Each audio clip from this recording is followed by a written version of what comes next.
Right, still focusing in on elections on this Heritage Day. So we mentioned in the previous interview that the next 3 days are going to be seeing the country's 3 biggest political parties launch their respective election manifestos. So the Democratic Alliance, the Economic Freedom Fighters, and of course the ANC will unveil their promises to voters on Saturday, Sunday and Monday, respectively. So this is political parties' canvas for voter support in the run-up to the local government elections, scheduled to take place on the 1st of November. So let's chat to the EFF. And with us, we've got the Deputy President, Floyd Shivambu, who joins us.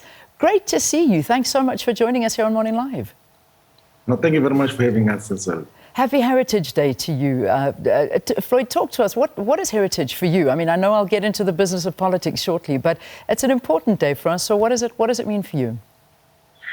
Like, I think that heritage is supposed to mean what represents all of us. And we have always said as the economic freedom fighters that there is very much less to celebrate for particularly Black, indigenous people to celebrate about heritage, because our heritage has been dispossessed, was still the dispossessed majority in terms of the land, in terms of what was supposed to otherwise define us, because there can never be heritage without a control and ownership of the land. Like in South Africa, that majority, like more than 80% of the land, is still controlled and owned by colonial settlers. That is a reality that defines majority of our people. So we are slaves.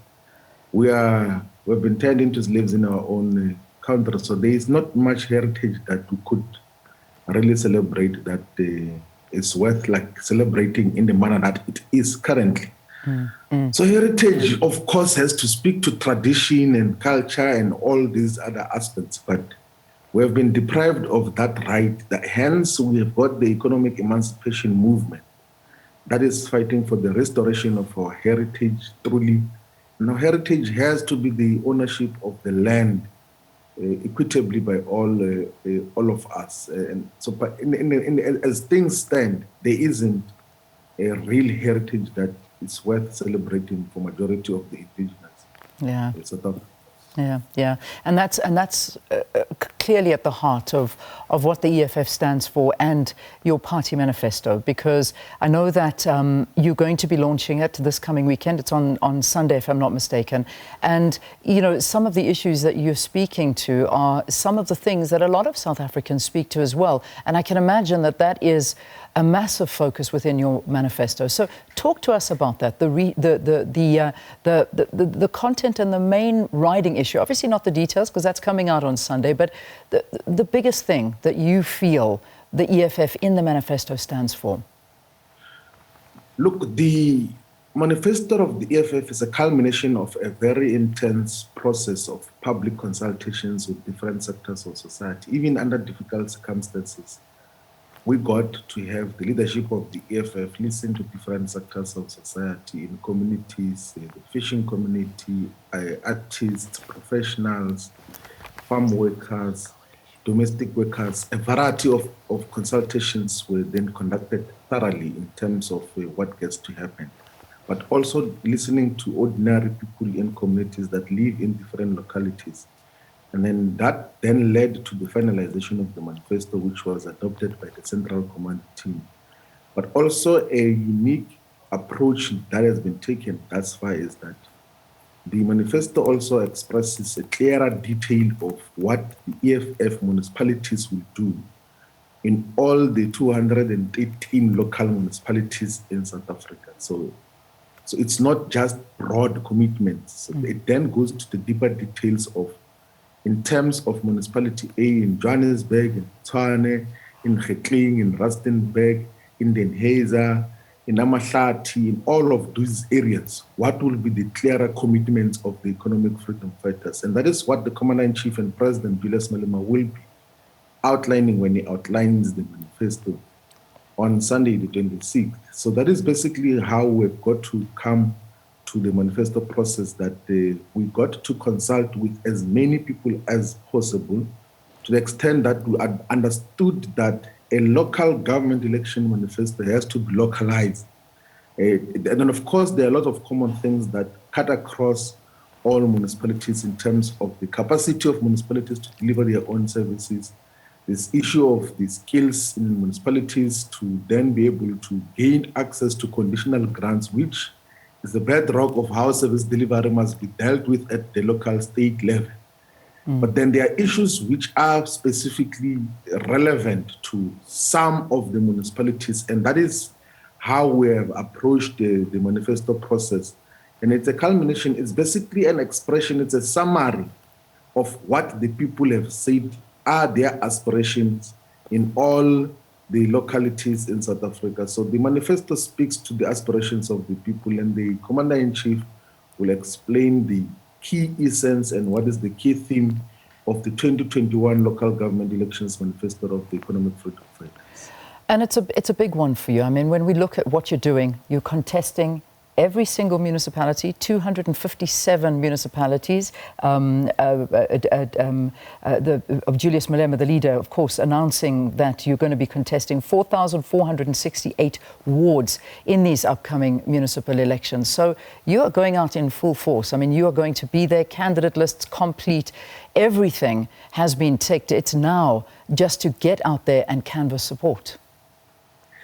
Yes, we most definitely are contesting in all the municipalities. So the municipalities in South Africa are broken into 205 local municipalities, 8 metropolitan municipalities, and then 44 districts in terms of district municipalities. And in all of those we're contesting, and in all the 4,468 wards, we have got candidates of the EFF. So in every corner of South Africa, we have fielded candidates, capable candidates that had to go through proper screening. Although the times were very short to then submit candidates, we took all our candidates through thorough screening to make sure that these are worthy individuals and leaders who must be able to lead the society with integrity, who are willing to commit to engage with their communities from time to time whenever they are given certain responsibilities. And all of them go into the local government elections with a declaration that they are going to serve with loyalty, with commitment. They're not going to deviate from the key and core business of what the EFF stands for, which is about service to the people. That is about making sure that our people are truly emancipated. So we're going all out in terms of what happens. And one thing which is a guarantee is that the EFF will be the biggest winner out of these coming local government elections, because we are a far much stronger and better placed organization than we were in the previous 3 elections that we participated in. So we are in a better space to could have the necessary impact in the upcoming elections. And we're very confident of all our candidates that have been fielded to contest all the ward-based elections and the local elections in the entirety of South Africa. What's your goal? I mean, what are you aiming for in terms of votes, in votes and the wards you want to win, and just in terms of realistic goals you've set yourselves? We're aiming for victory. The manner in which we are approaching these elections is that we should win literally all the municipalities. We think that the ruling parties, whether it's the Democratic Alliance, West with the ANC, in all areas in South Africa have dismally failed. They've been given more than 28 years now of government, and they've failed dismally. They've destroyed the capacity of the local state to respond to the needs of the people. And the people are beginning to be much more awakened, particularly the youth, to realize that what is government about these people who have never done anything meaningful? They cannot even take care of their own offices. If you go into the so-called headquarters of different local municipalities in the Eastern Cape, in Limpopo, in the Northwest, in KwaZulu-Natal, you realize that these people can't even take care of their own head offices. They can't take care of basic things. Like we find an office of a municipality with grass that has grown to the extent that the municipality offices are even not visible. They can't even take care of a basic thing such as that. All the roads that lead to the municipality offices have got potholes. There's not even basic care of their own spaces. And what more would we expect from such people when it comes to service delivery?